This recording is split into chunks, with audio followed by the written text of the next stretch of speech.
کون تھا؟ طالب علم بیٹھے ہیں، اساتذہ بیٹھے ہیں، اس کا نام ابن خطل ہے۔ کیا جرم کیا تھا اس نے؟ اس ظالم نے شعر و شاعری میں بے حرمتی کی تھی آقا نامدار حضرت محمد الرسول اللہ صلی اللہ علیہ وسلم کی۔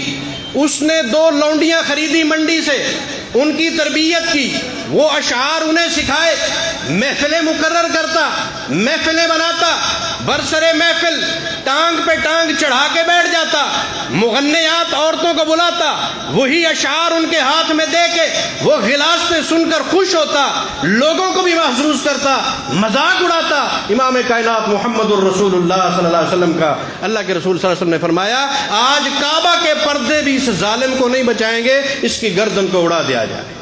گالی دینا جرم، امام کائنات کو گالی دینا بہت بڑا جرم، واجب القتل، اس قابل نہیں بنتا کہ دھرتی پہ زندہ رہے۔ عزیزان من، ان دنوں میں گناہ بڑھ جاتا ہے، اسی لیے اللہ نے فرمایا لا تظلموا فیہن انفسکم۔ آج یہ محرم کا مہینہ، اس کے اندر کون سا ایسا ظلم ہے جو اس دھرتی کے اوپر روا نہیں رکھا جاتا؟ اس پہ شرک ہوتا ہے۔ اس مہینے میں سب سے بڑا جرم کیا ہے؟ شرک ہے، وہ شرک ہوتا ہے۔ اور اس کے ساتھ ساتھ ہم تلواریں چلاتے ہیں، اپنی جان پہ ظلم کرتے ہیں، ہم خنجر چلاتے ہیں، اپنی جان پہ ظلم کرتے ہیں، ہم سینہ پیٹتے ہیں، اپنی جان پہ ظلم کرتے ہیں۔ کون سا ایسا ظلم اور زیادتی ہے جو اس مہینے کے اندر روا نہیں رکھا جاتا؟ اللہ نے تو کلام مقدس کے اندر واضح اعلان کر دیا لا تظلموا فیہن انفسکم۔ اے لوگو، او میری مخلوق، ان مہینوں کے اندر اپنے اوپر ظلم نہیں کرنا، انفسہم، اپنی جانوں پر، اور ہم نے اپنی ہی جان پہ ظلم کر کے دکھایا۔ شریک خلاف ورزی ہوتی ہے کلام مقدس کی، اللہ رب کریم کی آیات مقدسہ کی بے حرمتی اس مہینے کے اندر۔ ہم نام نہاد مسلمان، ہم نام نہاد مومن یہ بے حرمتی کر کے کیا ثابت کرنا چاہتے ہیں؟ کہ ہم قرآن کے منکر ہیں، قرآن سے باغی ہیں، ہمارا اللہ سے تعلق نہیں، اللہ کے رسول سے تعلق نہیں۔ عزیزان من، یہ مہینے حرمت والے، ان میں بہت کچھ مشہور کیا جاتا ہے۔ شیخ صاحب آگئے؟ بہت کچھ مشہور کیا جاتا ہے۔ اس میں جناب آدم علیہ السلام کو جنت سے زمین پہ اتارا گیا۔ اس مہینے کے اندر جناب علی آسمان اور زمین کو اللہ نے پیدا کیا۔ اس مہینے میں فلاں کام ہوا، اس مہینے میں فلاں کام ہوا، اس میں سبیل لگا لو اتنا ثواب، اس کے اندر فلاں کام کر لو اتنا اجر، فلاں کام کر لو اتنا اجر۔ لیجئے آج سنیے، طالب علم سے سنیے، صرف ایک حدیث صحیح مسلم کی، مسند احمد کی، امام کائنات محمد الرسول اللہ صلی اللہ علیہ وسلم مدینہ منورہ میں تشریف لائے۔ آپ نے دیکھا یہودی روزے سے تھے، آپ نے پوچھا یہ کیسا روزہ ہے؟ ساتھیوں نے جواب دیا یا رسول اللہ یہ یہودی دعویٰ کرتے ہیں کہ ہمارے پاس آنے والے نبی تھے موسیٰ علیہ السلام، اللہ نے موسیٰ کو اس محرم کی 10 کو فرعون سے نجات دلائی تھی، اس شکرانے میں روزہ رکھتے ہیں۔ نبی علیہ السلام نے ارشاد فرمایا موسیٰ تو ہمارا بھائی تھا علیہ الصلوۃ والسلام، ہم زیادہ حق رکھتے ہیں کہ وہ روزہ رکھیں۔ آپ نے وہ روزہ رکھا۔ اگلے سال فرمایا اگر اللہ نے مجھے پھر موقع دیا لَأَصُومَنَّ التَّاسِعَ، مسند احمد کی روایت، میں اس روزے کے ساتھ 9ویں کا روزہ بھی رکھوں گا، لیکن اللہ نے پھر مہلت نہیں دی، اللہ کے پاس چلے گئے۔ 2 روزے رمضان المقدس کے روزوں کے بعد، 2 عظیم ترین روزے، ایک روزہ ذی الحج کی 9ویں کا، 1 سال آنے والے گناہ معاف ہو گئے، 1 سال پچھلے گناہ معاف ہو گئے، اس روزے کا ثواب 1 سال کے گناہ معاف۔ عزیزان من، اتنا بڑا ثواب رکھنے والا یہ روزہ، صرف ایک حدیث ہمیں ملتی ہے نیکیوں کی۔ امام جوزی رحمۃ اللہ علیہ نے اپنی کتاب موضوعات کے اندر وہ ساری روایتیں نقل کر دیں جو من گھڑت ہیں، لوگوں نے بنائی ہیں، ضعیف ہیں۔ اس مہینے کے متعلق سارا گھڑا ہوا مواد وہاں آپ کو مل جائے گا۔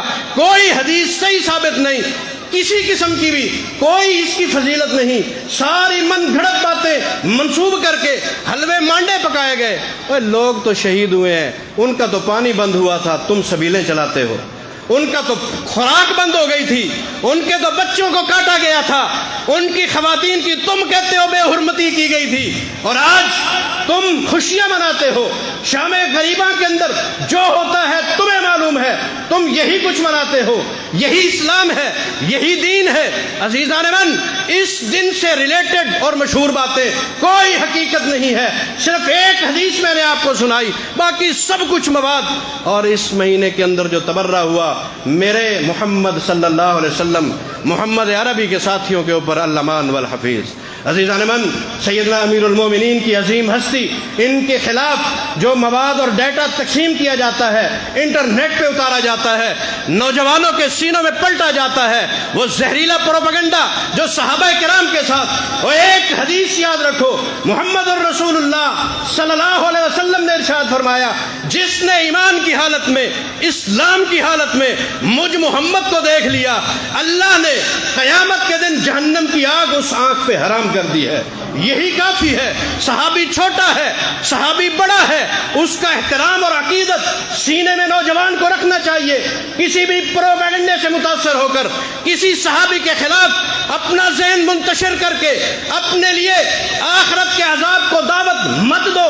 اللہ کی انعامات سے دستبردار ہونے کا اعلان مت کر کے جانا۔ امیر معاویہ ہمارے سر کے تاج ہے، ہمارے ایمان کا حصہ ہے، ہمارا ایمان ہے، وہ صحابی رسول ہے۔ آؤ صحیح مسلم کی ایک حدیث سنا دوں اور اپنی بات ختم کرتا ہوں۔ صحیح مسلم میں امام مسلم نے ایک روایت کی تخریج کی، فرماتے ہیں سیدنا ابو سفیان رضی اللہ تعالیٰ عنہ امام کائنات کی خدمت میں اقدس میں حاضر ہوئے، فرمایا یا رسول اللہ 3 معروضات لے کر آیا ہوں، امید رکھتا ہوں بارگاہ رسالت سے قبولیت کا شرف ملے گا۔ فرمایا بتاؤ کون سی ہے؟ کہا پہلی بات تو یہ ہے میرا بیٹا معاویہ رضی اللہ تعالیٰ عنہ اپنی شاگردی میں سے قبول فرمائیے گا۔ اللہ کی وحی آسمانوں سے اترے، امام کائنات کی زبان اقدس سے الفاظ نکلے۔ خاموشی سے بیٹھیے، میری آواز ہر کان میں انشاءاللہ پہنچے گی، ادھر ادھر مت دیکھیے۔ حضرت رضی اللہ تعالیٰ عنہ آپ کی خدمت میں دست بدست عرض کرتے ہیں امام کائنات میرا بیٹا اپنی خدمت اقدس میں قبول فرمائیے گا، یہ کتابت وحی کرے گا، آپ کے جو لیٹر ہوں گے سفراء کی طرف، امراء کی طرف، مختلف ممالک کی طرف میرا بیٹا لکھ کر دے گا۔ امام کائنات نے فرمایا دوسری بات کون سی کر پیش کرنا چاہتے ہو؟ امام کائنات سے دست بدست عرض کرتے ہیں اے اللہ کے حبیب، میں اپنی بیٹی ام حبیبہ کا نکاح آپ کی خدمت میں پیش کرتا ہوں۔ امام کائنات نے فرمایا تیسری کون سی بات ہے؟ فرمایا میں چاہتا ہوں میرے بیٹے کے اندر کمانڈرانہ صلاحیتیں ہیں، قائدانہ صلاحیتیں ہیں، امیر بننے کے قابل ہے، کسی علاقے میں اگر جہاد کے لیے کسی سپاہی کی ضرورت ہو میرے بیٹے معاویہ کو کمانڈر بنا کے بھیج دیجیے گا۔ امام کائنات محمد الرسول اللہ صلی اللہ علیہ وسلم نے سر انور کو اٹھایا، رخ انور کو اٹھا کے فرمایا چچا تیری تینوں باتیں میں قبول کرتا ہوں۔ معاویہ کو اپنی شاگردی میں لے لیا، وہ معاویہ جو کاتب واحد تھا، 40 سال تک اسلام اور مسلمانوں کی خدمت کی، سب سے بڑا دور، سنہری دور اسلام کا امیر معاویہ نے پایا۔ 20 سالہ دور میں گورنری کی، 20 سالہ دور میں بادشاہت اختیار کر کے امیر المومنین کا لقب پایا۔ وہ عظیم بادشاہ امام کائنات کو اپنی بہن کا رشتہ پیش کرتے ہیں، ابو سفیان نے اپنی بیٹی کا رشتہ پیش کیا، امام کائنات نے قبول فرمایا، اور اس کے ساتھ ساتھ ان کو جہادی لشکروں کے اندر امیر اور کمانڈر بنا کے امام کائنات بھیجتے رہے تھے۔ آج اسی عظیم شخصیت کو متنازع بنا کر پیش کر کے مسلمانوں کے بچوں کو گمراہ کیا جاتا ہے، ان کو جہنم کا ایندھن بنانے کے لیے ان کے خلاف ڈیٹا اور مواد ان کے ذہنوں میں اتارا جاتا ہے۔ یاد رکھیے گا کسی بھی صحابی کے خلاف آپ کے دماغ میں کچھ نہیں آنا چاہیے۔ اس محرم کو نارمل لو، گناہوں کی زندگی سے اجتناب کرو، اور صحابہ کرام کی پاک زندگیوں کو اپنے ایمان کا جز مانتے ہوئے اللہ کے پاس چلے جاؤ۔ آخرت بھی کامیاب ہے، دنیا بھی کامیاب ہے۔ اقول قولی ھذا واستغفر اللہ لی ولکم ولسائر المسلمین وعامۃ۔